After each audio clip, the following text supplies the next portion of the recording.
ഹേ മനുഷ്യ, നിൻ സർവലോകവും നേടിയാലും നിന്റെ ആത്മാവിനെ നീ നഷ്ടമാക്കിയ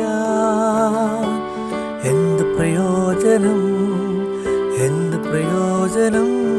ഹേ മനുഷ്യ, നിൻ സർവലോകവും നേടിയാലും നിന്റെ ആത്മാവിനെ നീ നഷ്ടമാക്കിയ എന്ത് പ്രയോജനം, എന്ത് പ്രയോജനം? സുഭാഷിതം.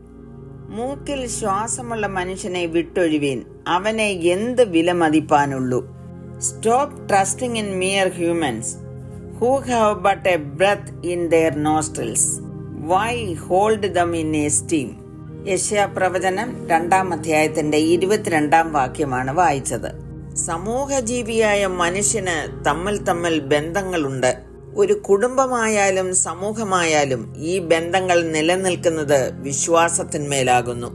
പിന്നെ മൂക്കിൽ ശ്വാസമുള്ള മനുഷ്യനെ വിട്ടൊഴിവീൻ എന്ന് പ്രവാചകൻ പറയുന്നതിന്റെ പശ്ചാത്തലം എന്താകുന്നു? ദൈവത്തിന്റെ ജനമായ ഇസ്രയേൽ ദൈവത്തെ മറന്ന് മനുഷ്യരിൽ ആശ്രയിച്ച് അഹംഭാവത്തോടും നിഗളത്തോടും കൂടെ ജീവിക്കുന്നത് കണ്ടുകൊണ്ടാണ് യെശയ്യാവ് ഇത് വിളിച്ചു പറയുന്നത്. 11-ാം വാക്യത്തിൽ പറയുന്നു, മനുഷ്യരുടെ നിഗളിച്ച കണ്ണ് താഴും, പുരുഷന്മാരുടെ ഉന്നത ഭാവം കുനിയും, യഹോവ മാത്രം അന്നാളിൽ ഉന്നതനായിരിക്കുമെന്ന്. പരിമിതികൾ ഉള്ളവരാണ് മനുഷ്യർ. അവനിൽ വിശ്വാസം അർപ്പിക്കുന്നതിനും പരിമിതിയുണ്ട്. അതുകൊണ്ടാണ് പ്രവാചകൻ പറഞ്ഞിരിക്കുന്നത്, വെറും മനുഷ്യരിൽ വിശ്വാസം അർപ്പിക്കരുത്. സങ്കീർത്തനക്കാരൻ പറയുന്നു, മനുഷ്യനിൽ ആശ്രയിക്കുന്നതിനേക്കാൾ യഹോവയിൽ ആശ്രയിക്കുന്നത് നല്ലത്. പ്രഭുക്കന്മാരിൽ ആശ്രയിക്കുന്നതിനേക്കാൾ യഹോവയിൽ ആശ്രയിക്കുന്നത് നല്ലത്. മനുഷ്യനെ വിശ്വസിക്കുകയും ആശ്രയിക്കുകയും ചെയ്താൽ ഇന്നല്ലെങ്കിൽ നാളെ നാം ലജ്ജിച്ചു പോകും. എന്നാൽ യഹോവയിൽ ആശ്രയിക്കുകയും യഹോവ തന്നെ ആശ്രയമായിരിക്കുകയും ചെയ്യുന്ന മനുഷ്യനാണ് ഭാഗ്യവാനെന്ന് വേദപുസ്തകം പഠിപ്പിക്കുന്നു. യഹോവയിൽ ആശ്രയിക്കുക എന്ന് പറയുമ്പോൾ പൂർണ്ണമായി ദൈവത്തിൽ വിശ്വസിക്കുക എന്നർത്ഥം. കർത്താവിൽ ആശ്രയിക്കുന്നവനെ ദയ ചുറ്റിക്കൊള്ളും. ഒരു സ്ഥിര മാനസന് മാത്രമേ കർത്താവിൽ പൂർണ്ണമായി ആശ്രയിപ്പാൻ കഴിയുകയുള്ളൂ. അങ്ങനെ ആശ്രയിക്കുന്നവനെ ദൈവം പൂർണ്ണ സമാധാനത്തിൽ കാത്തുകൊള്ളും എന്ന് എഴുതിയിരിക്കുന്നു. ദാവീദ് പറഞ്ഞിരിക്കുന്നത്, ഏതു മനുഷ്യൻ ഉറച്ചു നിന്നാലും ഒരു ശ്വാസമത്രേ. മനുഷ്യരൊക്കെയും വെറും നിഴലായി നടക്കുന്നു നിശ്ചയം, അവർ വ്യർത്ഥമായി പരിശ്രമിക്കുന്നു നിശ്ചയം. അവൻ ധനം സമ്പാദിക്കുന്നു, ആർ അനുഭവിക്കും എന്നറിയുന്നില്ല.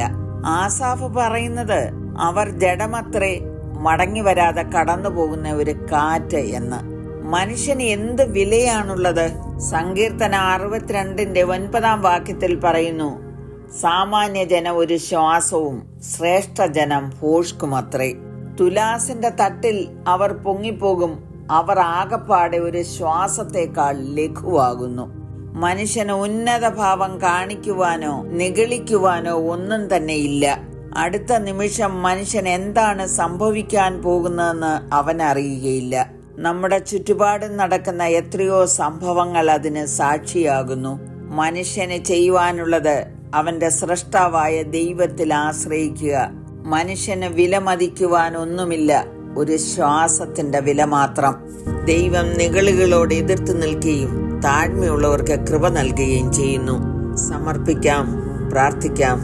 കരുണയുള്ള പിതാവേ, ഞങ്ങളുടെ വിലയെക്കുറിച്ച് അല്പമായി ചിന്തിക്കുവാൻ അവിടുന്ന് കൃപ തന്നല്ലോ. അടിയങ്ങളുടെ ജീവിതത്തിൽ അഹങ്കാരവും ഉന്നതഭാവവും നീക്കി അങ്ങയിൽ വിശ്വസിക്കുവാനും ആശ്രയിക്കുവാനും കൃപ നൽകണമേ എന്ന് യേശുക്രിസ്തുവിന്റെ നാമത്തിൽ അപേക്ഷിക്കുന്നു. കേൾക്കണമേ.